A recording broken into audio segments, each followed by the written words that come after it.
Hey, what's going on, guys? It's a Strawberry Ice Show here on a Wednesday. I hope you missed me. Haven't done a show in a couple of days. But it's hump day. We're getting you over that sports hump. Mine is Selection Sunday is coming up this Sunday. I cannot wait to find out what my Bearcats are playing. We'll get to the Bearcats and their debacle later on. But let's start off with something nice and fun and a great story. The NKU Nores won the Horizon League tournament last night. They beat Wright State 77-66. This is the second time in 3 years after they became a D1 school of making it to the NCAA tournament. Congratulations to the NKU Nores. Jalen Tate led the Nores with 17 points. So this game really wasn't ever in question. I think they won by 10 points, 12 points going away. The fun game was the game before that where Drew McDonald hit the game-winning shot with 0.7 seconds left on the clock to send them to the championship game. Very exciting game, great win. Drew McDonald, a local boy. I think he went to Cub Calf. Great story. Hopefully the Norse will get a good draw and maybe win a game or two. Hopefully they win one game. That'd be good. That'd be huge if they can win a game. Bengals news. Now, they say it's a new day. New day. Well, so far I think it's the same day. Because we still have Mike Brown, who owns the Bengals. And if you've heard, Odell Beckham Jr. is now a Cleveland Brown. But, hey, the Bengals signed Bobby Hart, one of the worst offensive linemen last year, to a 3-year, $21 million contract. Good job. Now, you can sit there and say, okay, hopefully maybe just hold on Strawberry. Maybe Zach can coach him up better and do a better job and, be like New England, where New England just takes, guys in the second, third round and turns them into Hall of Famers. Hopefully that's what happens. But I'm not holding my breath because Mike Brown still owns the team. Now, if there's any way in the world we could get him to sell it. Now, you can say, oh, well, wait till Katie takes over. Yeah, well, Katie, where do you think she learned all her stuff from? Mike. So anyway, new day. I was all excited. They have done nothing in free agency at all. They re-signed Preston Wilson, which is good. They're re-signing their own guys who were terrible last year. I'm not upset that they're re-signing their own guys, that they're not making a splash. They're not doing something to better the team. I mean, it's the same offensive line as last year, unless they go draft a number one pick. But Bobby Hart's going to start. Mike Brown is not going to pay him $21 million to sit the bench. Bobby Hart's going to start. He's going to be your starting right tackle, unless he gets injured. That's going to happen. But hopefully they'll do something. But as of right now, I know we got the draft, we got preseason, we got a long ways to go still. But as of right now, we got the same offensive line last year, which was terrible. We got the same defense, which was god awful, was the worst in NFL history. I don't see him doing anything to improve any of that. And unless Zach Taylor is a freaking miracle worker, which I have no idea. Hey, Zach, maybe you're the greatest. You're the next Bill Belichick. I hope so. But I'm not jumping off the ship, but I think the ship's sinking.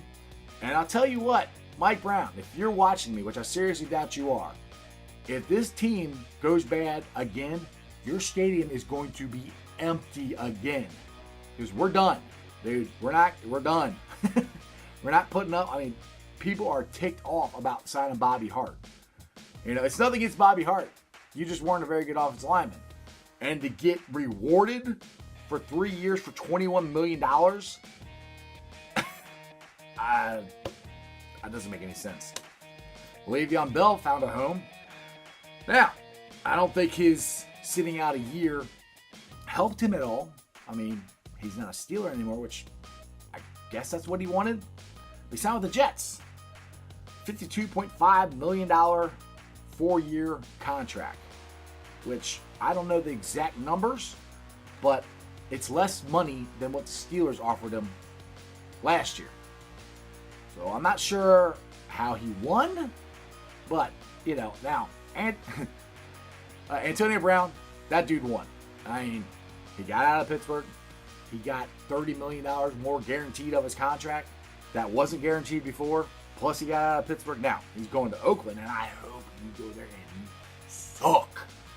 Because Derek Carr has not been the quarterback he was his first 2 years in the NFL. So, Browns are looking up. Bengals, and that's the thing. And you got the Browns, they see that the NFC North is down. The Steelers, Le'Veon Bell is gone. Antonio Brown's gone. The Ravens, they don't have him. They got a running quarterback. I mean, I'm not a big fan of his. I know some people are, but I don't think he can throw the ball. So, if you can't throw the ball, running's great, but if you can't throw the ball, it's not going to do you any good. But the Browns see an opportunity. They got a shot to win this thing next year. And with their lineup they're going to have next year and their defense, it's looking pretty good. I mean, and I'm happy for Browns fans. They've had a long, hard road. Trust me, I understand. I've been there. The 90s for the Bengals was absolutely terrible. So, Mike Brown, Zach Taylor, you guys got to do something. I mean, this is not looking good at all. Nobody understands what you're doing. Hell, the beat writers don't even understand what you're doing.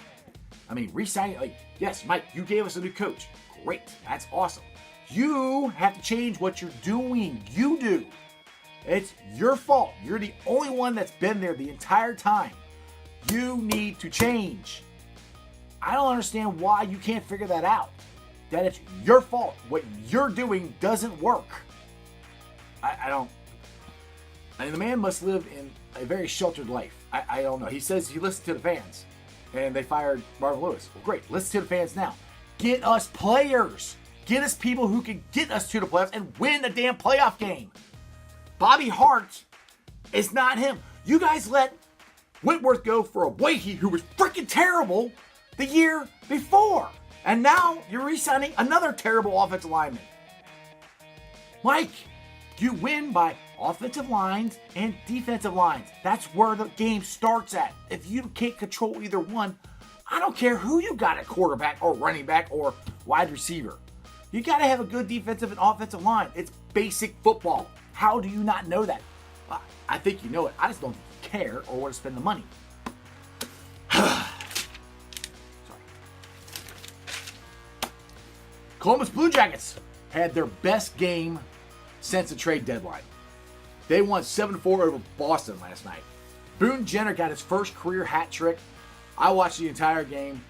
They played awesome. Now, they got up, what was it, 5-1.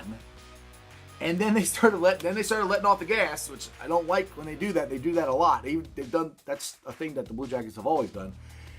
And the Bruins got it within, I think, one goal. And luckily, Boone scored another one, and we went ahead, and he got an empty net, and we won 7-4. But the way they looked, they were hitting. Josh Anderson is a freaking beast. Dude is huge. He can skate. He can control the puck. He was, to me, the biggest reason we played like we did. His energy and jump was unbelievable. He brought it. And the Blue Jackets they actually controlled the puck. They controlled the zone. Now, in the other game against, the night before in New York against the Islanders, they did the same thing. The puck just didn't go in the net. And sometimes it's just hockey. It just doesn't go in. I mean, I don't know why, but it just does. So the last two games have been their best games they played since the trade deadline. So I'm very happy with that. Now, we are in the last wild card spot. So we're in the playoffs right now. We got a big game coming up Saturday night against Pittsburgh. I think that's right. Let me see. Pretty sure I'm playing Pittsburgh. Let me go to my handy-dandy phone here to make sure I'm right. But the game was really, really, really good. Bob Bobrovsky, they gave him a night off the day before, and that has helped. I mean, he stepped his game up, and they played great. Oh, no, my bad. They played Carolina, which is even better. They're the team in front of us. So we beat them. We have a game in hand against them if we win. So we need to win Friday night. We got back-to-back Friday night and Saturday night. So big games coming up. If you don't watch the Blue Jackets, check them out. Fox Sports Ohio. They're a lot of fun. They're a very talented team, and they're worth watching. And they are hopefully going to go to the playoffs this year. So We'll see. All right. Now we're getting to the debacle of Sunday. Oh, Bearcats. They lost. I don't know how. Okay. They got stomped at home senior night by a better team. All right, I'll play it simple. Houston's a better team. They won they lost 85-69. There was no rebounding, no defense. Mick Cronin said tryouts were Monday. Now people took it as, oh, you can go try out. Anybody off the street can try out. What he said was tryouts start Monday to see who's getting on the bus. That's what the tryouts were. To see who's getting on the bus to go to Memphis. So, we're going to forget about that right now. That's one of the games. Well, forget. I'm going to give you a couple points. That's where Cumberland was shut down again. This is where Cumberland, dude, you're not ready to go to the NBA. I mean, these last 5 games should prove to you that you're not ready to go. You need to stay another year. But the Bearcats' lack of players playing minutes the last couple years, this is where it hurts them because they can't step up. Trey Scott stepped up against Central Florida, played great, had 20 points, and did nothing against Houston. I mean, Kane Broome had 7 points on senior night. 7 points. This is your senior night. You scored 7 points. Justin Jennifer scored nothing. It's just, you can't do that on senior night. You guys. Now, the other thing is, Brooks, first half started out great. He was going down low, making moves. He was dominating. Second half, we go away from him. I don't understand that. I mean, I understand Houston was dropping down to make it harder to get the ball to him because they knew he was scoring. But you got to try to figure out running off screen, do something, get him open, get him the ball. I mean, because he was playing awesome. Now, I don't know what's going to happen in the AAC tournament. We got to play the winner of, let's see here, Tulsa and SMU. And that'll be, let's see here, 7 o'clock on ESPNU. That's who the Bearcats will play. Now, I think we'll beat them. I think we'll make it to whenever we run into either SMU or Houston. And if we don't step up and play better offensively, defensively, and rebounding, we're going to lose to both those teams.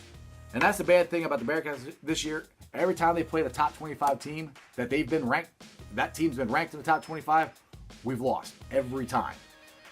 So, anyway, this team could come out and shoot lights out. And you never know. I doubt it, but it could happen, and they could run all the way and win the AAC. Now, I'm hoping we at least, a couple weeks ago, the way they're playing, I'm like, oh, dude, we're going to get to the Sweet 16 at least. You end the season like we have. Now, Central Florida's game, I'm still not upset about that one. You had a chance to send it into overtime. If Broome makes a three-pointer, it goes into overtime. It was their senior night. It was their home game. I mean, it should have been, that's the way it should have been for us. The way Central Florida played, our seniors and our team should have played like that, then on our team, our home court Sunday, but they didn't. So I'm not as upset about Central Florida because they played good in a very hostile environment. The one that really bugs me is Sunday. It almost looked like they gave up. I mean, I know Mick Cronin said that he wasn't sending a message to Cumberland, but did you see the last play? He did a little ole on his defense. That doesn't sit good with Mick. Mick, you play defense and you rebound or you sit the bench. And Cumberland did that and he sat the bench. So I know Mick said he wasn't sending a message, but I think it was pretty loud and clear. You're either going to play defense and rebound or you're not going to play. And he doesn't care who you are. And that goes for Cumberland, that goes for Trey Scott, that goes for all of them. So anyway, 7 o'clock, Friday night, winner of Tulsa and SMU. And hopefully the Bearcats will move on. Like I said, I think they'll beat both teams, either one of them. Now, Tulsa gave us a pretty good game earlier in the year, but that's what happens. Like I said, it's hump day. So my question is, what is your sports hump that's getting you to slide down into the sports weekend? Like I said, mine is Selection Sunday, one of the best times of the year, and it's also St. Patty's Day. So beer's going to be flowing. Green beer is definitely going to be flowing. Hopefully, you don't drink too much green beer that you can stay awake and pay attention to Selection Sunday and find out where your team's going. I got a feeling UC is going to be a 6 or 7 seed. If they could have won the last 2 games and win the AAC tournament, they could be a 4 seed. If they win the AAC, I think they could jump up to maybe a 5. I think that might be reaching a little bit, but probably a 6, 7 seed is probably where they're going to be at. So, but hey, did you see Gonzaga lost? Number 1, they're probably still going to be a number 1 seed, but I'm sorry, they don't play anybody. They're not in the American Conference is a tougher conference than whatever the heck they play in. The WAC, the SMAC, I don't even know what they're playing. I mean, it's Gonzaga. I think it's a great story. Mark Pugh does a great job getting guys there to play. But honestly, I think they're overrated. Last year they made it to the Final Four finally, but they've gotten a lot of really good seeds and haven't gone that far. So they're, to me, a lot like UC, where you get the high seeds and you're out in the second or first round. So anyway, that's just sports, baby. Remember to like, subscribe, share. Tell all your friends about me. Strawberry Ice, guys. Take it easy.